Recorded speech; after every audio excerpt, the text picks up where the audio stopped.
All right, this is the underside of the Unimog 419 transmission that I'm having so much trouble with. It pops out of gear, and more specifically, it pops out of reverse violently under the slightest of loads. Basically, it's immobilized unless I drag it backwards. The reverse gear is useless. Anyway, what I discovered is right now it's in the forward direction as far as the shifter goes. And this gear works. This collar in here, I'm trying to touch it with a screwdriver blade, it self-centers, and the drive collars, for lack of a better word, I'm not sure what it's really called, are held centered. In other words, when this gear goes, it locks in and it stays. This one, on the other hand, this is the ring that goes around it. It's loose. As you can see, it moves all over the place. And this gear, which is a reverse drive gear, it moves fore and aft about 4 or 5 centimeters. I'm going to call it 5 centimeters. As you can see, I can try to, there you go. You see that?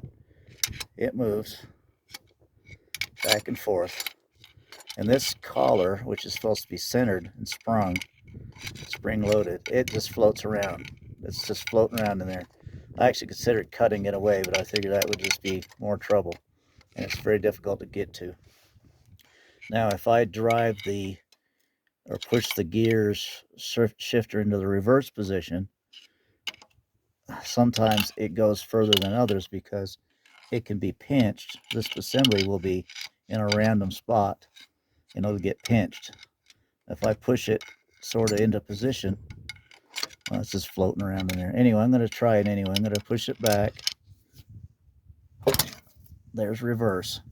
Now that would be reverse. Now you can see the forward gear, which is this one, is nice and tight. It doesn't move. None of this stuff moves. This little ring, I'm not a transmission guy, but I'm a pretty good shade tree mechanic, but I just don't know the terminology. This is sprung loaded and it will stay. It will go right back to where it was when you move it. And that's without any oil in it, dry. I mean, it'd be a lot better when it's bathed in oil. Now when you put it back into the reverse, or into forward, I mean, and free up this other set of gears, if I can move the darn thing, there we go. That exposes the messed up gears, which is the reverse. Now it would be in forwards, and these would be rattling around.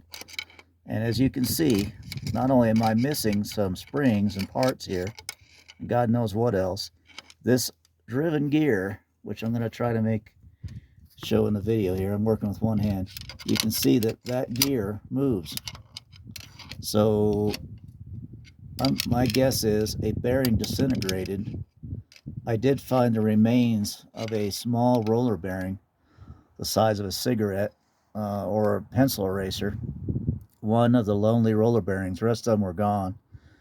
The previous owner did tell me this transmission was a mess. He did say he had this cover off. He did not mention how many parts fell out, but he might be, the third guy to try to fix this too. So, but he did tell me it was broken. Anyway, anybody out there have a clue, aside from taking this entire truck apart? Is there any way to fix this? Reverse is probably 1/100% of the time, but it does need to go in reverse every now and then. Right now I can use the backhoe to pull it backwards. Anyway, it's a major pain. But anyway, anybody out there having bright ideas, I'd love to hear them. All right, thank you.